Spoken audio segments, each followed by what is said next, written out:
আসসালামু আলাইকুম dear viewers. দেখায়নি তো ইন্ডিয়ানের যে প্রকৃত বাহুবলী, আমরা তো বাহুবলী দেখছি বাট এন্তার মতো বাহুবলী দেখছি না। এরা হচ্ছে প্রকৃত বাহুবলী।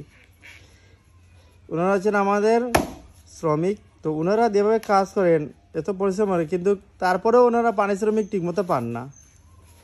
আর যারা ওনারা দিয়ে কাজ করে ওনারাও ঠিকমতো পারিশ্রমিক দেন না।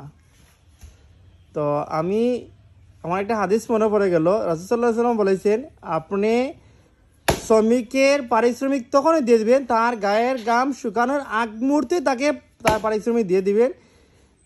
এটাও বলবেন যে তুমি এটাতে খুশি কি না। তো আমরা এদিকে সবাই সদর দৃষ্টি আকর্ষণ করব সবাইকে। তো আপনারা দেখবেন যে শ্রমিকে সে খুশি কি না। আপনি ওনাকে যদি 400-500 টাকা বলান, 200 টাকা বলান দিয়ে দেন, তারপরে কোনো যাবে না। আপনারা তো আলহামদুলিল্লাহ দিচ্ছেন। তো আপনারা কাজ করবেন সবাই এরকম শ্রমিকের তার পাওনা টাকা তার গায়ের ঘাম শুকানির আগেই আপনি দিয়ে দিবেন। আর ভালো থাকেন সবাই। আসসালামু আলাইকুম ওয়া রাহমাতুল্লাহি ওয়া বারাকাতুহু।